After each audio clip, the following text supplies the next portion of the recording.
vie éternelle. Notre Dieu a tant aimé le monde qui a donné son Fils unique, afin que celui qui croit en lui soit sauvé et qu'il ait la vie éternelle. Il m'a tant aimé, il m'a sauvé, il m'a tant aimé, il m'a sauvé, il m'a tant aimé, il m'a sauvé, il m'a tant aimé, il m'a sauvé. L'agneau de Dieu a été immolé, tout cela pour me donner la vie. L'agneau de Dieu a été immolé, tout cela pour me donner la vie. Il m'a tant aimé, il m'a sauvé, il m'a tant aimé, il m'a sauvé, il m'a tant aimé, il m'a sauvé, il m'a tant aimé, il m'a sauvé. Alléluia. Bien-aimés dans le Seigneur, vous qui avez voulu, en ce dimanche 17 mai 2020, partager le culte avec vos frères dans la foi, à travers les ondes et dans vos différentes familles respectives, recevez la grâce et la paix de la part de Dieu notre Père, de la part de Jésus-Christ le Fils du Père, et de la part du Saint-Esprit, notre consolateur et notre guide. Amen.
En présence de notre Dieu qui est infiniment saint, bien-aimé, il nous faut d'abord nous sanctifier également pour que sa présence soit véritable dans notre vie.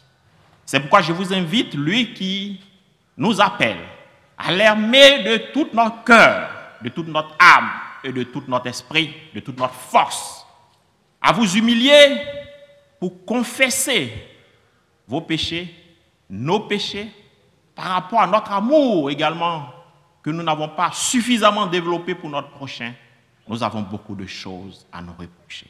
C'est pourquoi, bien-aimés dans le Seigneur, veuillez vous humilier avec moi pour que, ensemble, chacun de nous demande pardon pour ses nombreux péchés à notre Dieu. Miséricorde insondable, Dieu peut-il tout pardonner? Absous d'un si grand coupable et mes péchés oubliés. Jésus, je viens à toi, tel que je suis, je viens à toi. Jésus, je viens à toi, tel que je suis, prends-moi. Oui, examine ta vie, et demande pardon à Dieu pour tes nombreuses fautes. Car le sacrifice à la croix de Golgotha, où Jésus a payé le prix pour nous racheter, nous permet d'être justifiés. Mais encore faut-il que la repentance vraie, qui est l'aboutissement de sa mission, soit prêchée. C'est pourquoi, bien-aimé dans le Seigneur, notre Dieu ne peut s'accommoder du péché.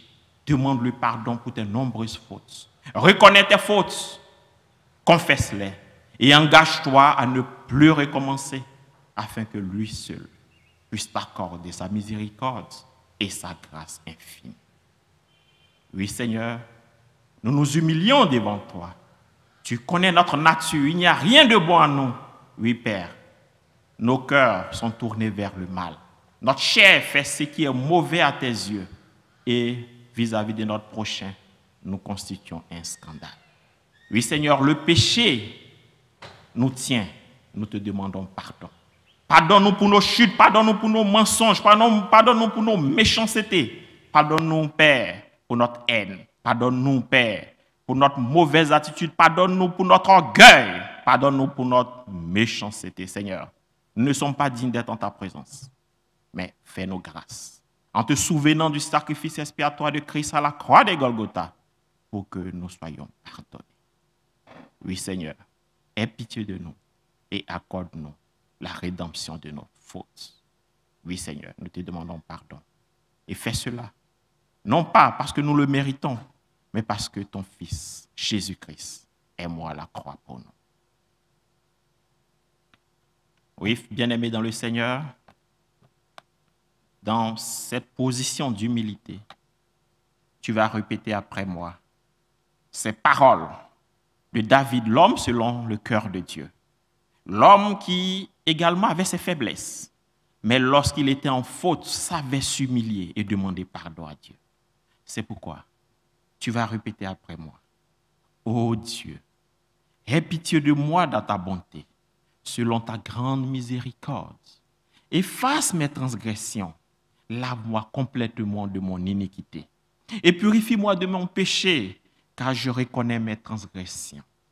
Et mon péché est constamment devant moi.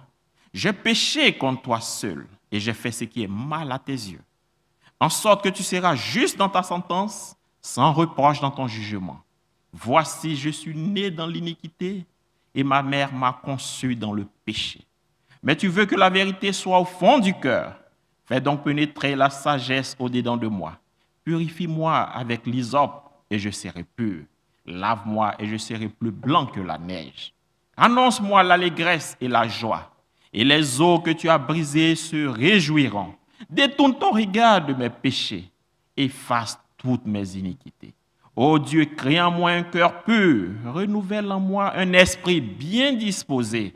Ne me rejette pas loin de ta face, ne me retire pas ton Esprit Saint. Rends-moi la joie de ton salut, et qu'un esprit de bonne volonté me soutienne. J'enseignerai tes voies à ceux qui les transgressent, et les pécheurs reviendront à toi. Ô Dieu, Dieu de mon salut, délivre-moi du sang versé, et ma langue célébrera ta miséricorde.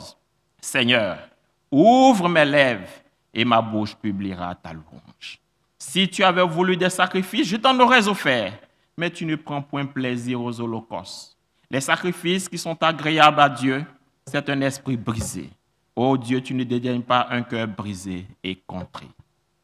Amen. Jésus, par ton sang précieux, enlève mon iniquité. Regarde-moi du haut des cieux, dis-moi que tu m'as pardonné. J'ai longtemps erré, cœur rebelle, mais j'entends ta voix qui m'appelle. Au pied de ta croix, maintenant, tout confus brisé, je me rends.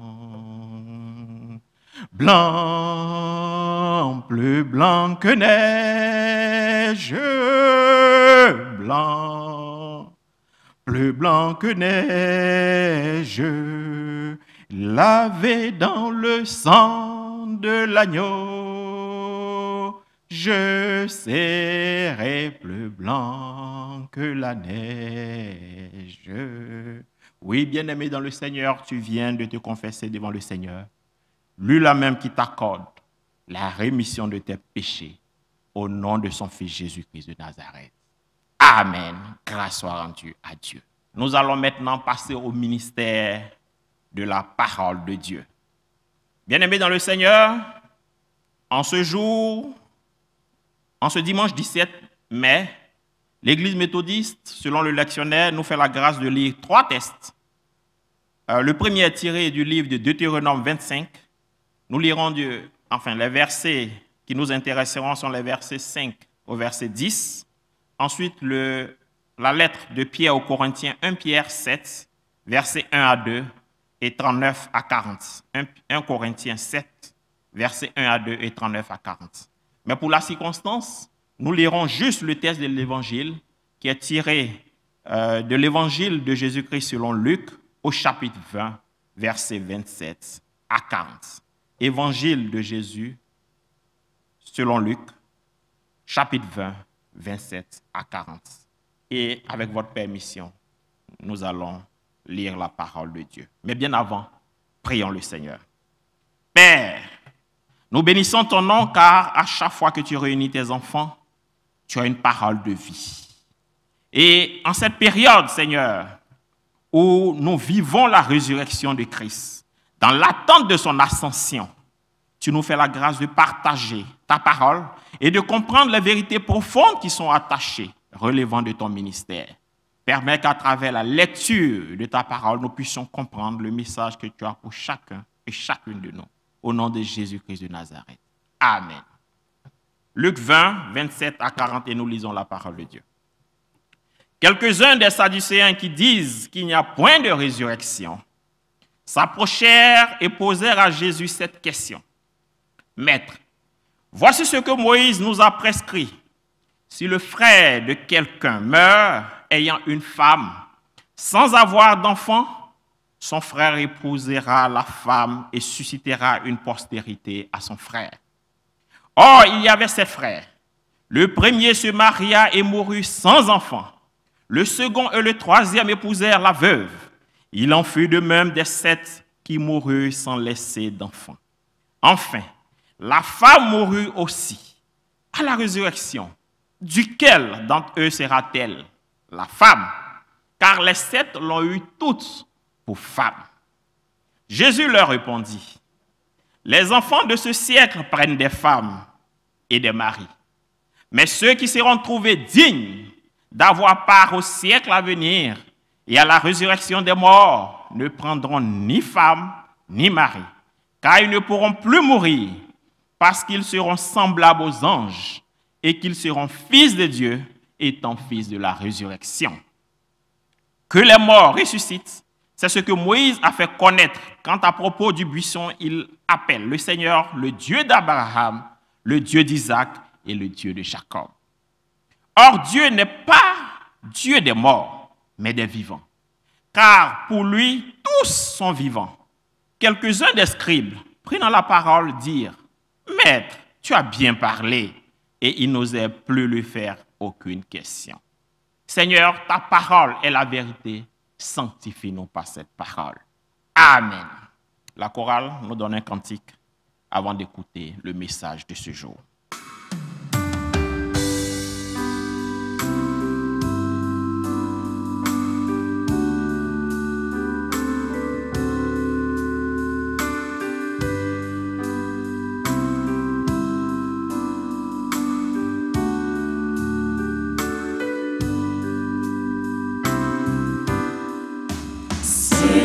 Mon âme soupire après tes divins paris pour t'écouter et m'exprime à tes pieds toujours assis. Forme-moi pour ton service à ton école, ô Jésus. Par ton esprit service, prêcher ton nom perdu. Forme-moi pour ton service, à ton école, ô Jésus.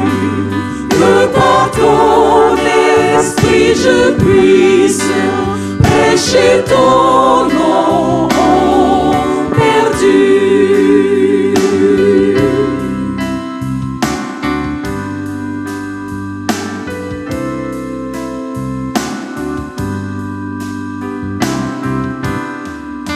Seigneur, mon âme soupire après tes divins paris, pour t'écouter et m'instruire à tes pieds, toujours assis. Forme-moi pour ton service, à ton école, ô Jésus.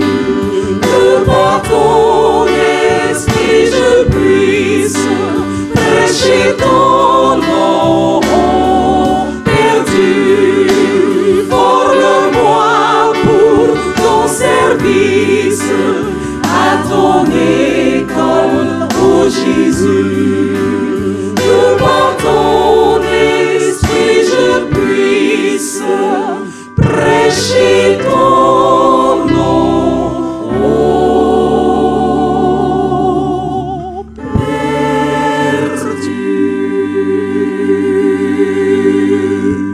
Bien-aimés, je voudrais vous saluer dans le glorieux et précieux nom de Jésus-Christ de Nazareth, le Galiléen, le ressuscité. Amen. Depuis la Pâque, nous vivons la joie, la présence de Jésus-Christ, le ressuscité, jusqu'à ce qu'il soit enlevé le jour de l'ascension. Aujourd'hui, c'est le dernier dimanche juste avant son ascension. Et l'Église nous donne pour thème, en cette journée dédiée à la famille, nous donne pour thème la tradition du Lévira face à la résurrection. La tradition du Lévira face à la résurrection. Et des trois textes que nous avons au programme, le verset qui retient notre attention, le verset de méditation, est le verset de Luc, chapitre 20, verset 35, et qui dit ceci. Mais ceux qui seront trouvés dignes d'avoir part au siècle à venir et à la résurrection des morts ne prendront ni femme ni mari. Amen. Bien-aimés, avant de continuer notre message, il faut que nous ne dérangeons pas la tradition qui consiste à expliquer certains mots ou expressions de notre thème. Le premier mot qui retient notre attention, c'est le mot tradition. Parce que le thème, c'est la tradition du Lévira face à la résurrection. Donc, le premier mot qui retient notre attention, ça sera le mot tradition. La tradition est une manière d'agir, de penser ou de faire qui se transmet de génération en génération. La tradition est une pratique dont on est accoutumé. C'est une pratique coutumière. C'est une coutume tout simplement. Chez nous, on dirait que c'est comme ça on fait et c'est tout. Donc la tradition relève des habitudes séculaires qui se transmettent de génération en génération. Et le Lévira. Le Lévira, c'est un type particulier de mariage où le frère d'un défunt épouse la veuve de son frère afin de poursuivre la lignée de ce dernier. Le Lévira se différencie du sorora, qui est l'inverse, et qui voudrait qu'un homme épouse la sœur de sa femme décédée, ou même vivante, car il y a certaines régions qui encore pratiquent le sorora, où l'homme épouse également la sœur de sa femme, quand celle-ci ne peut pas répondre par l'effet de la vieillesse ou par la maladie à ses obligations d'épouse. Oui, bien-aimés, il s'agira du Lévira dans notre scène. La tradition du Lévira se sépare de la résurrection par l'expression face à. Face à est une expression qui traduit une situation conflictuelle, une opposition, une confrontation. Face à ici met en opposition la tradition du Lévira et la résurrection. Bien-aimés, que veut dire résurrection? On en a entendu parler depuis la Pâque. La résurrection, c'est simplement le retour de la mort à la vie et qui est associé à Jésus-Christ de Nazareth qui, lui, a fait ce chemin du retour de la mort à la vie. Ainsi, bien-aimés, lorsque nous reformulons notre thème, pour le rendre un peu plus simple, nous dirons simplement que la pratique du mariage d'une veuve avec le frère de son défunt mari, en opposition à l'idée de revivre après la mort. Nous avons lu pour notre thème 3 tests. Donc permettez que nous revenions sur les 2 autres tests avant de continuer. Le premier test que nous avons lu, que je vous ai invité à lire, est le test de Deutéronome 25, 5 à 10. Dans ce test, il est fait mention d'un frère, d'une loi qui concerne des frères qui habitent sous le même toit. Si l'un d'eux mourait sans postérité, le frère du défunt devait prendre pour femme la veuve du frère mort. Le premier-né issu de ce mariage était reconnu comme enfant du défunt afin de perpétuer la lignée de ce dernier et conserver l'héritage de la famille. En cas de refus de l'homme, c'est-à-dire du frère en question, ce dernier était déchaussé. La femme devait lui enlever les chaussures et lui cracher au visage. Oui, c'est une humiliation qui en dissuadait plus d'un frère lorsque celui-ci devait se soumettre à la loi, ici dite du Lévirat et relatée dans le test de Deutéronome 25, 5 à 10. Dans le livre de 1 Corinthiens 7, l'apôtre Paul écrit à l'église de Corinthe et leur adresse une réponse à leurs préoccupations liées au mariage. Oui, pour lui, Paul, il est préférable, comme nous vivons les temps de la fin, pour un homme de ne pas se marier, pour un homme de ne pas prendre de femme, car il est préférable pour lui d'être exclusivement réservé au Seigneur, car il a compris que ce monde passe et que la meilleure vie est la vie après la mort. Donc nous devons être engagés dans la mission, dans le poids des âmes. Et la mission ne nous donne pas le temps de pouvoir vivre une vie de couple. Ça, c'est le point de vue de Paul. Mais il le dit, si nous ne pourrons pas nous abstenir, comme il le dit, pour la mission, nous devons nous marier. Mais toutefois, ce mariage doit se faire dans la fidélité. Que chaque homme ait une femme et que chaque femme ait un homme. Oui, bien aimé, ceci afin d'éviter l'impudicité. Oui, les liens du mariage sont rompus dès lors que l'un des conjoints décède. En ce moment, l'autre conjoint est libéré et est libre de contracter un autre mariage ou de rester dans sa situation de veuve ou de veuf. Bien-aimés, dans l'évangile de Luc chapitre 20, versets 27 à 40 que nous avons lu, Jésus est abordé par un groupe de religieux, en l'occurrence ici les Sadducéens, qui, s'appuyant sur la loi du Lévirat, consignée en Deutéronome 25 que nous avons lu, vont remettre en cause l'idée d'une résurrection qu'ils jugent incompatible, inconcevable vis-à-vis de cette loi. Mais Jésus va leur répondre qu'ils sont dans l'erreur, que la résurrection est bien réelle, que la résurrection est une réalité. Des 3 tests que nous avons parcourus, l'idée qui se dégage est que le mariage est une institution divine et existe pour régler ou réguler la vie en société. Que ce soit le Lévirat, que ce soit lutter contre l'impudicité ou lorsque nous ne pouvons pas nous abstenir, il est bien de se marier. Mais si pour le mariage qui est venu pour réguler une situation est utilisé plutôt ici par les Sadducéens, notamment dans le cas du Lévirat, pour confondre Jésus par la pratique de cette loi sur l'idée même de la résurrection. De ce qui vient d'être dit, bien-aimés dans le Seigneur, notre message tournera autour de 2 points. Et après, nous ferons une actualisation.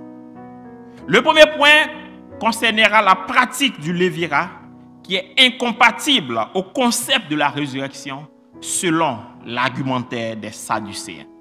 Et le second point, c'est que la résurrection est réelle et appelle à un changement de mentalité, à un changement de vision.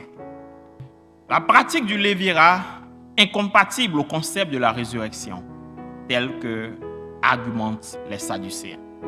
Dans le texte de Luc que nous avons lu, il est fait mention des Sadducéens. Il faut dire que les Sadducéens sont un groupe de religieux qui sont beaucoup plus arrimés à l'aristocratie, c'est-à-dire à la bourgeoisie hébraïque. Chez nous, ici, on dirait ceux qui ont un peu. Mais sur le plan religieux, c'est un peu comme une secte, mais qui est beaucoup plus liée aux riches religieux. Ces derniers ne croyaient pas à la résurrection et ils étaient très attachés au respect des lois anciennes. Ils se différencient des pharisiens qui, eux, croyaient en la résurrection et au ministère des anges. Mais ce qui dérangeait les pharisiens, c'était la personne même de Jésus, celui qui incarnait cette résurrection, ou le fait que Jésus se déclarait comme fils de Dieu. Les pharisiens ne pouvaient l'accepter, mais eux croyaient en la résurrection des morts, contrairement aux Sadducéens qui n'y croyaient pas.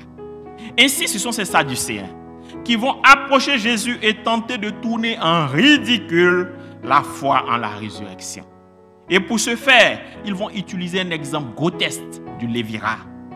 Oui, selon eux, dans leur exemple, dans leur argumentaire, c'est qu'il est fait mention de 7 frères qui vont à tour de rôle épouser une femme qui n'aura pas fait d'enfant afin de respecter cette loi contenue en Deutéronome, perpétuer la lignée de celui qui a décédé. Mais cette femme ne fera pas d'enfant et elle aussi, elle va mourir. Il demande à Jésus, la femme a connu 7 frères. À la résurrection, si la résurrection est juste, qui sera son mari? Va-t-elle avoir 7 frères ou 7 maris? Ce qui est incompatible à la loi de Dieu qui prône la fidélité et qui ne veut pas qu'il y ait adultère. Ce qui est incompatible à la loi de Dieu qui ne plaide pas à la polygamie ou à la polyandrie. Oui, c'est un argumentaire que certainement les Sadducéens utilisaient pour contrer le groupe en face, c'est-à-dire les pharisiens. Donc l'occasion était toute bonne de présenter cet argumentaire à Jésus pour qu'on puisse voir si le fait de prêcher la résurrection doit pouvoir être retenu dans notre marche avec Dieu. Cet exemple, comme nous l'avons dit, a dû certainement contrarier à plusieurs reprises les pharisiens. Donc eux-mêmes étaient curieux de savoir la réponse de Jésus. Par la question des Sadducéens, ces Sadducéens ont cherché à tourner en ridicule cet espoir pharisien de résurrection, en pointant à la tradition tardive.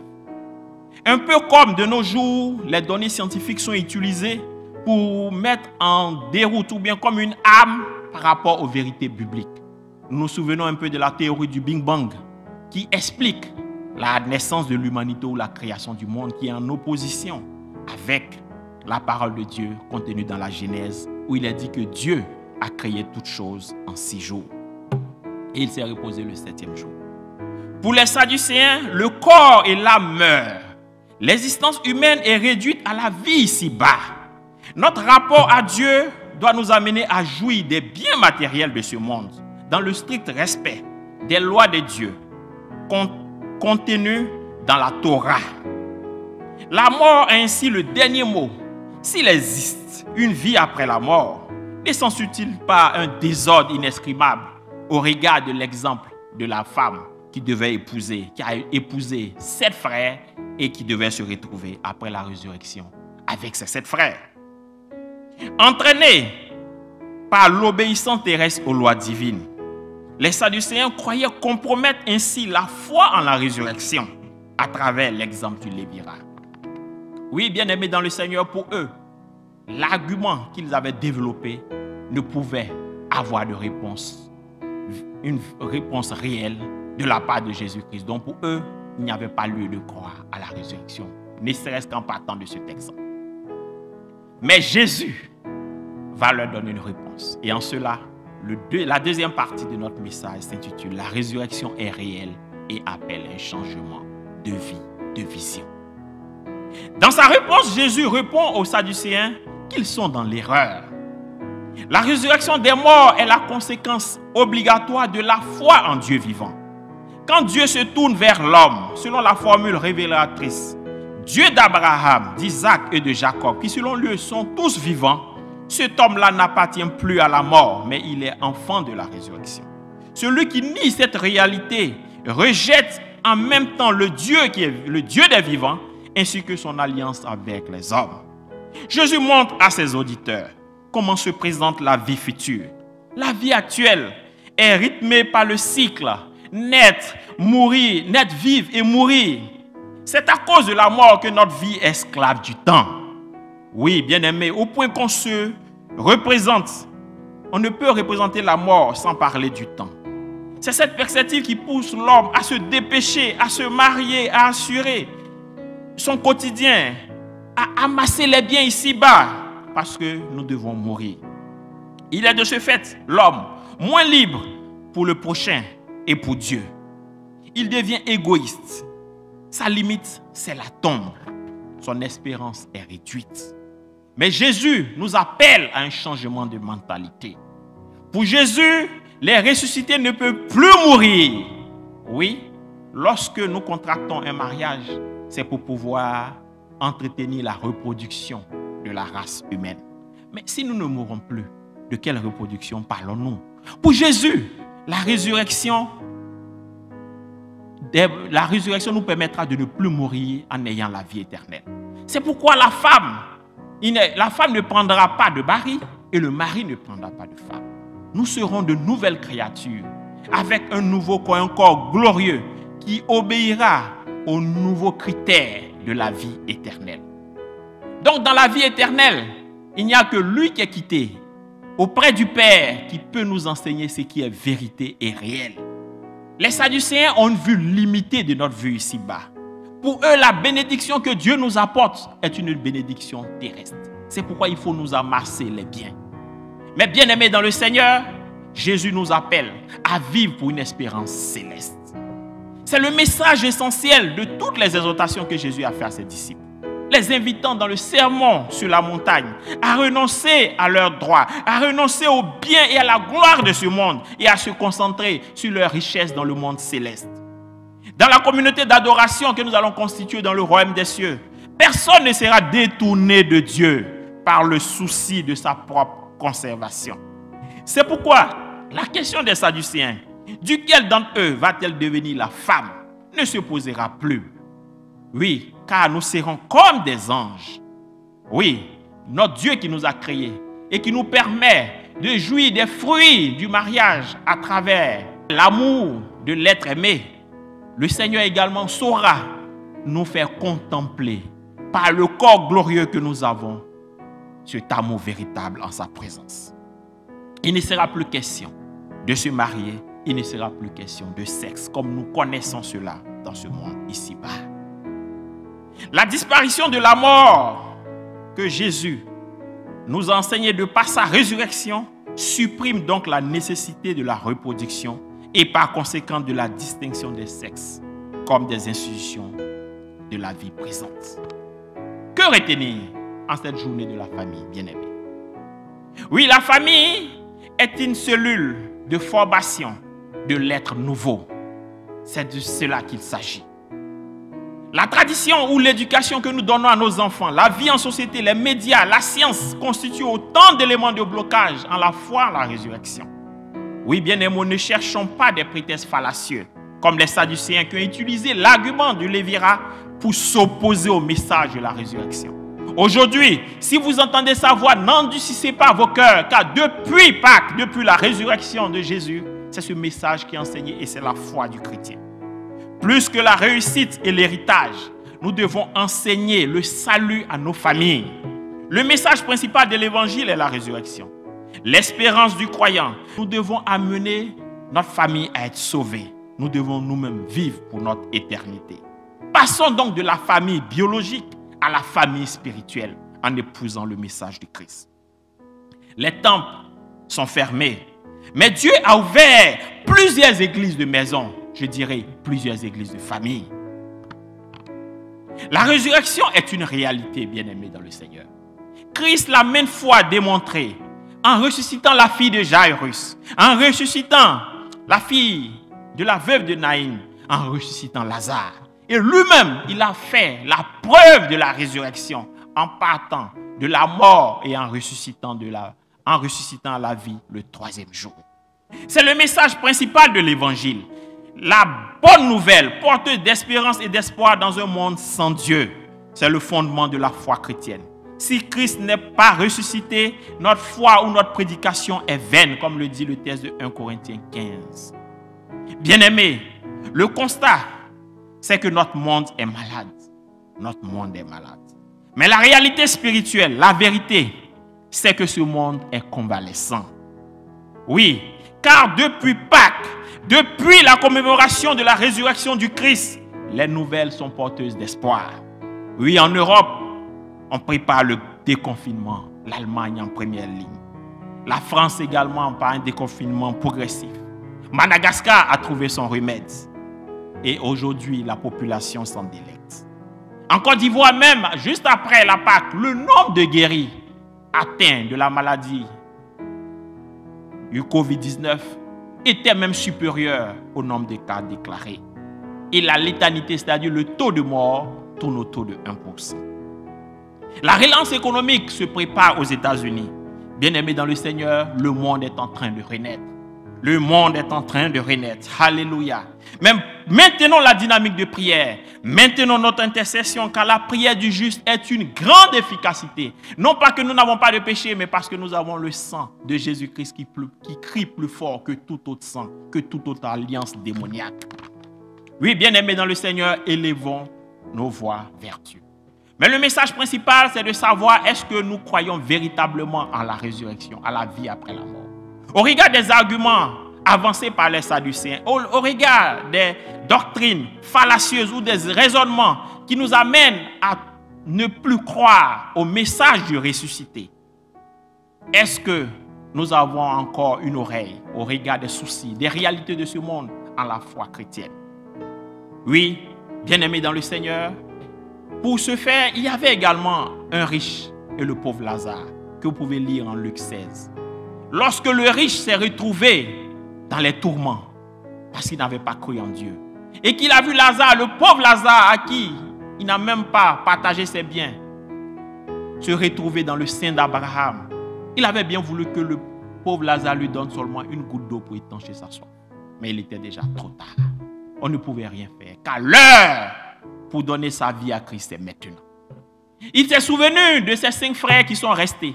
Et il a demandé pardon à Abraham d'emmener juste Lazare, informer ses 5 frères pour qu'ils ne se retrouvent pas dans le lieu de tourment. Mais Abraham lui a répondu qu'ils ont la loi, ils ont Moïse et les prophètes, qu'ils les écoutent. Qu'ils les écoutent, car s'ils ne les écoutent pas, même si quelqu'un revenait à la vie, ils ne se laisseront pas persuader. Oui, tel est le message. Oui, nous avons les prédicateurs, nous avons les pasteurs, nous avons les catéchistes, nous avons les moniteurs, nous avons les choristes qui prêchent l'évangile, que ce soit l'évangile oral ou chanté. Oui, bien-aimés dans le Seigneur, mais comment nous réagissons? Comment nous réagissons? Oui, quand même Jésus fait l'expérience de la mort, nous nous comportons comme les Sadducéens, qui ont dû donner même des pièces d'argent aux gardes pour que cette nouvelle ne soit pas répandue en Israël. Et jusqu'à aujourd'hui, beaucoup remettent en cause la notion du ressuscité. Oui, bien-aimés, préparons-nous au déconfinement, car le monde renaît et la prière des justes qui fondent leur foi sur le ressuscité est réelle. Préparons-nous au retour des affaires. Mais dans ce déconfinement, quel sera l'état spirituel de ta famille? Quel sera l'état spirituel de ton conjoint, l'état spirituel de ton épouse, l'état spirituel de tes enfants? Oui, est-ce que dans ce confinement et dans ce déconfinement que nous allons vivre, nous avons pris des dispositions pour que à chaque fois que nous tournons nos prières pour les femmes qui tournent leurs prières vers Dieu pour dire mon mari ne rentre pas tard, mon mari reste dehors, il ne rentre pas, je ne le vois pas, aujourd'hui Dieu t'a fait la grâce pendant plus d'1 mois d'avoir ton mari auprès de toi. Il rentre avant 21h, il ne sort qu'après 5h du matin. Et encore s'il sort, s'il n'est pas confiné. Mais qu'as-tu fait de ton mari qui est avec toi? Qu'as-tu fait? Est-ce que tu lui as permis, lorsqu'il sera déconfiné, de lui-même chercher à être confiné? C'est-à-dire de vouloir rentrer à la maison avant 21h? Ou est-ce que c'est encore des palabres à n'en point finir, des moqueries, ou du fait que tu ne lui accordes pas le respect ou la sanctification dont il a besoin pour pouvoir rester à la maison? Oui, ceci est valable également pour toi, mon frère. Est-ce que la femme que tu as, tu fais d'elle véritablement ton épouse? Car tu dois l'aimer. Tu dois l'aimer. Tu as eu un moment pour passer du temps avec elle. Tu dois lui permettre également de revivre votre premier amour. Oui, ce temps de confinement doit permettre à ce que nos familles soient régénérées, nos familles soient ressuscitées et nos enfants également soient formés, éduqués à affronter le monde. Oui, ils apprennent beaucoup de choses à l'école. Mais voilà aujourd'hui, au-delà du confort que nous leur offrons, voilà aujourd'hui qu'il y a une dimension spirituelle à la vie ici-bas. Toutes nos richesses ne servent à rien si nous devons mourir. Et c'est la menace qui frappe l'humanité. Car ce combat qui s'effectue dans la vallée est également spirituel sur la colline.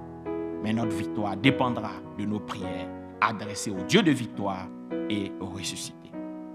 Tout comme Jésus a pu confondre les Sadducéens sur la foi en la résurrection via l'exemple amplifié du Lévira.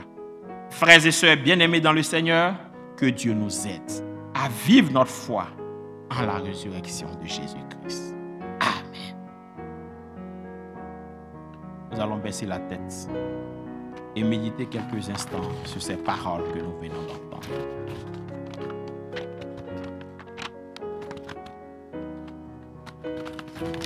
Oui, la résurrection est une réalité et c'est la victoire de Jésus sur la mort. Et il nous rappelle que tout comme lui a vaincu la mort, nous aussi, nous sommes appelés à vaincre la mort. C'est une réalité et c'est une joie qui doit nous habiter.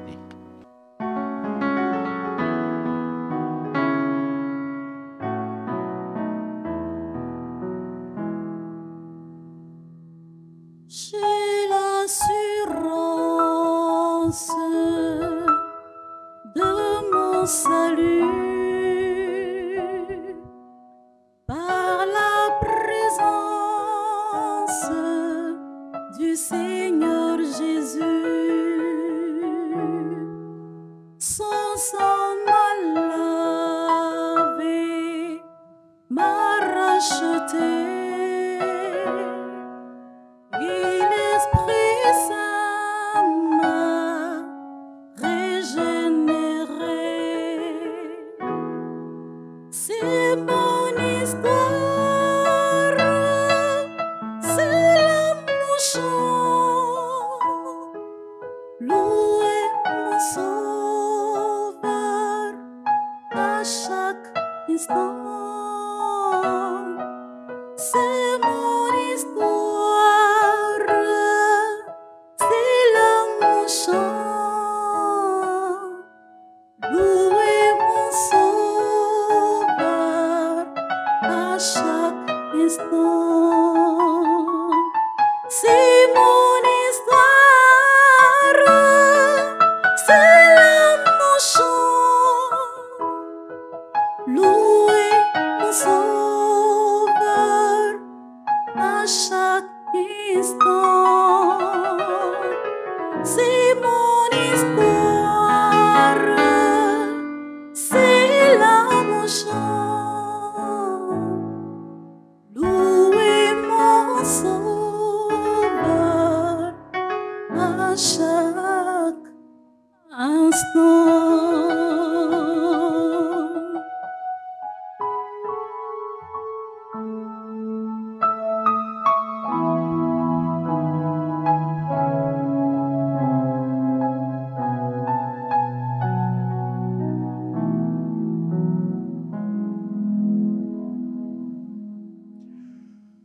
J'ai l'assurance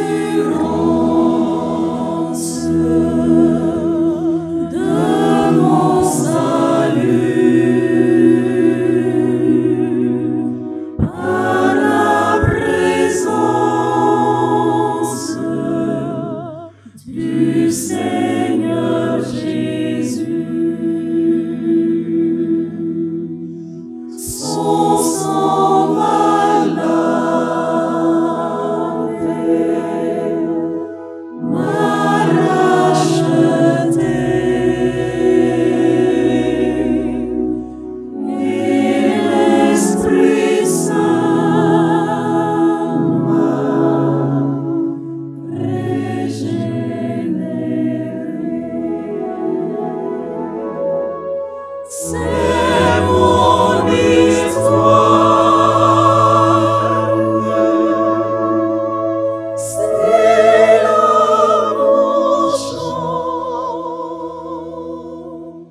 Bien-aimés dans le Seigneur, nous rentrons dans un moment d'intercession qui sera pour la circonstance consacrée à la famille.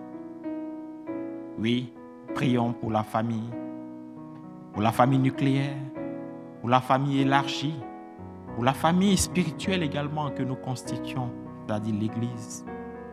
Prions pour ces sujets de prière. Dieu notre Père, tu nous fais la grâce de pouvoir vivre en famille.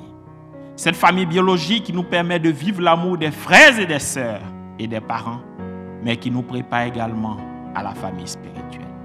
Tu nous appelles à vivre également cet amour dans le corps de Christ avec nos frères dans la foi, en ayant les yeux non pas fixés sur les choses terrestres, mais sur les choses célestes.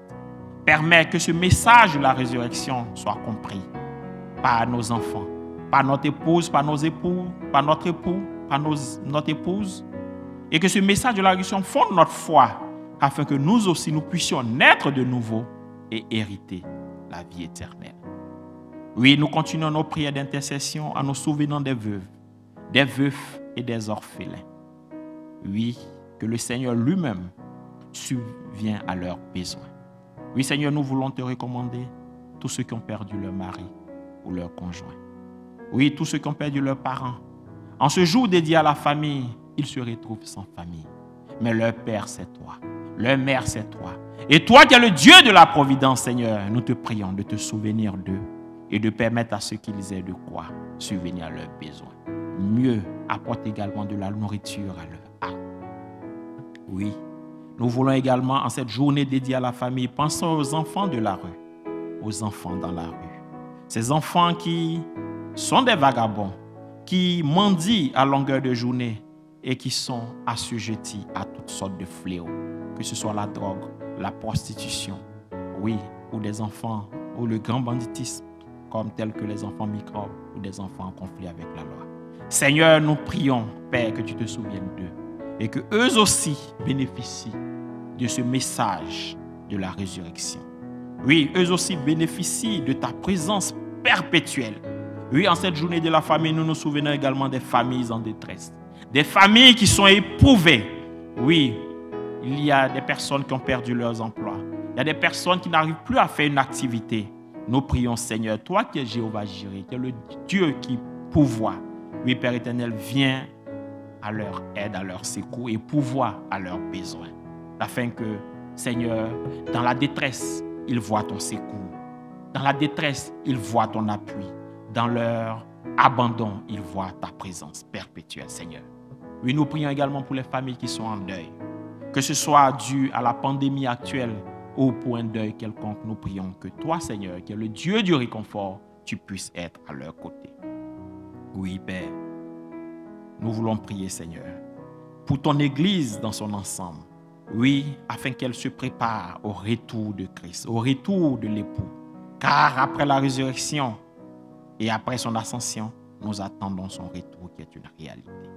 Oui, Père éternel, nous prions afin que tu préserves les familles et que, Seigneur, après ce confinement et dans la mise en œuvre du déconfinement, les familles qui sont des cellules qui fondent ton Église soient plus fortes.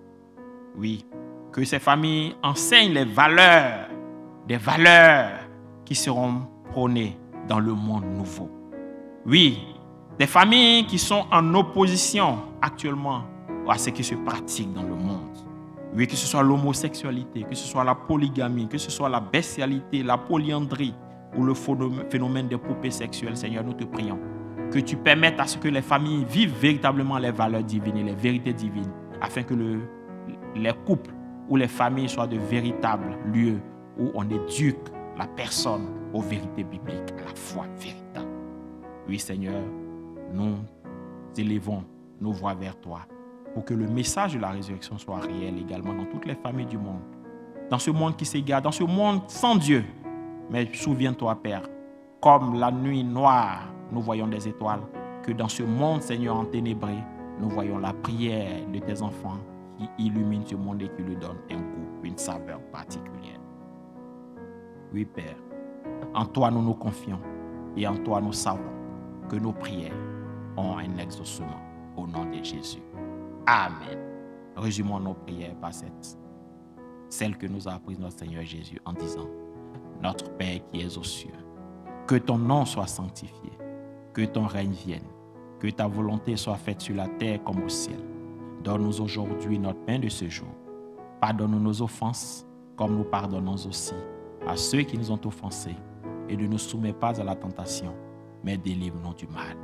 Car c'est à toi qu'appartiennent le règne, la puissance et la gloire au siècle des siècles.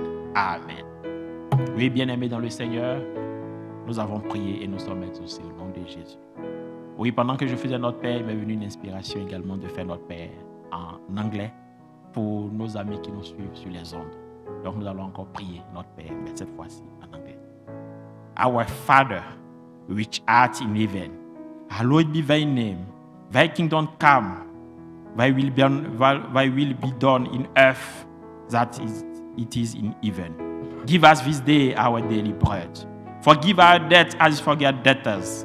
And lead us not into temptation, but deliver us from evil. For thine is the kingdom, the glory, and the power forever. Amen. Bien-aimés dans le Seigneur, c'est le moment de passer aux actions de grâce, à nos offrandes. Oui, nous sommes confinés, mais ce n'est pas une raison de ne pas faire parler notre foi. Sachez que dans le budget que nous avons, il y a une partie qui revient à Dieu. Et c'est en donnant la partie qui revient à Dieu que nous invitons Dieu dans nos finances. Et inviter Dieu dans nos finances, c'est faire l'expérience d'associer Dieu à nos dépenses, d'associer Dieu à notre vie. C'est le moment de faire nos offrandes et avec choix, venir donner au Seigneur et que le Seigneur nous bénisse. Amen.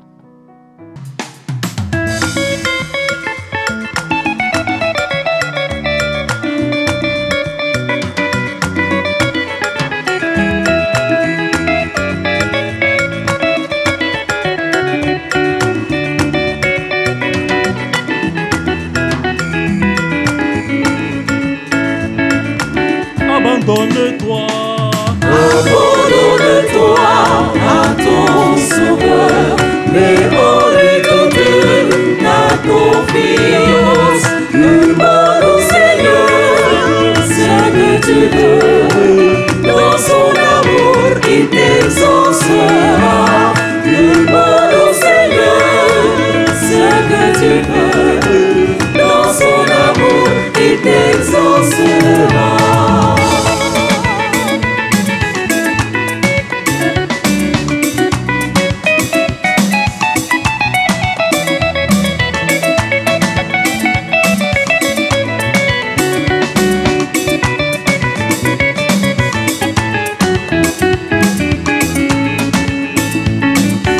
Abandonne-toi à ton Sauveur, mais redonne ta confiance. Demande au Seigneur ce que tu veux, dans son amour il t'exaucera. Demande au Seigneur ce que tu veux, dans son amour il t'exaucera.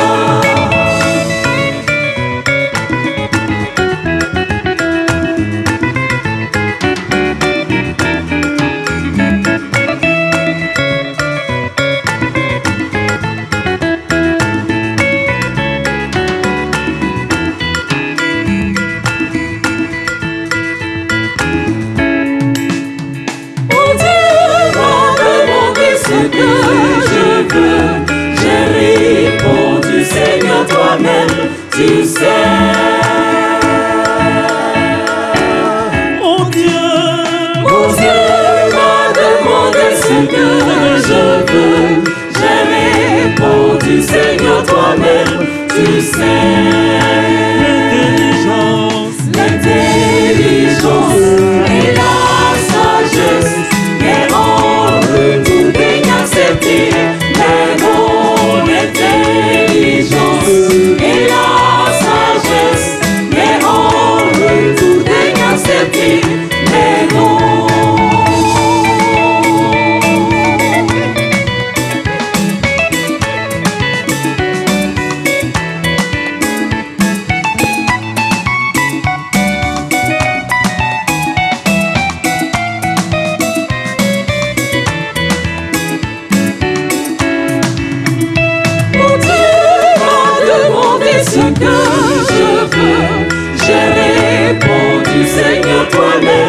tu sais.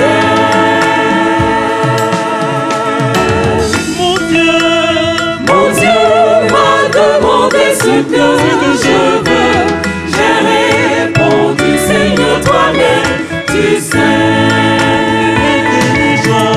L'intelligence et la sagesse, les hontes, tout daigne accepter. Les dons, l'intelligence et la sagesse, les hontes, tout daigne accepter. Les dons, l'intelligence et la sagesse, les hontes, tout daigne accepter. Les dons.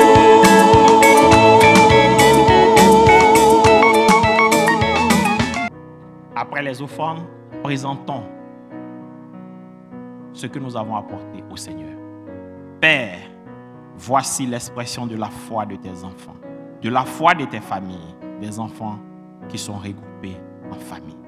Ils ont pu amasser, Seigneur, de l'argent pour ton service. Nous te les présentons et prions que tu sanctifies ces offrandes, que tu les acceptes, afin que cela contribue à subvenir aux besoins de ton Église.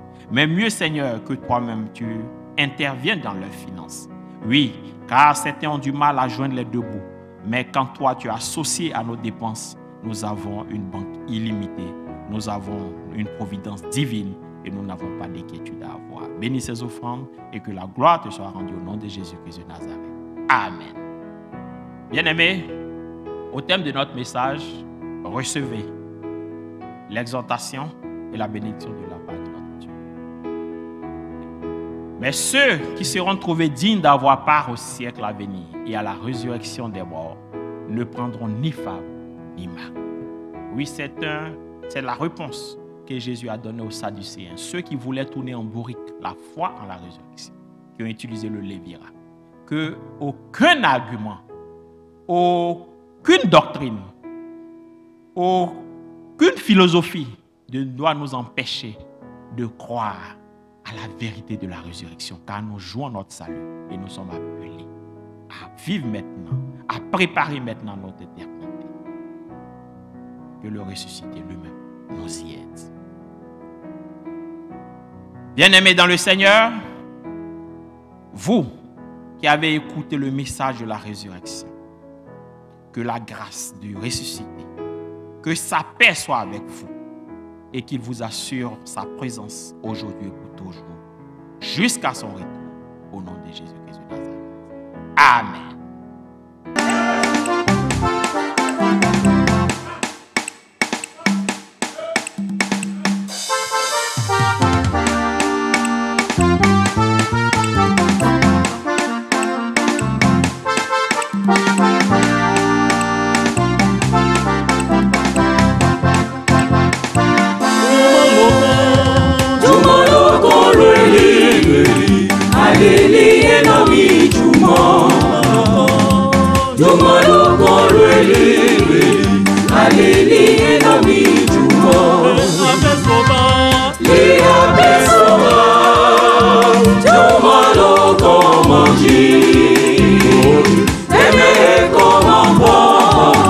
Eli Juma di Lome.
encore.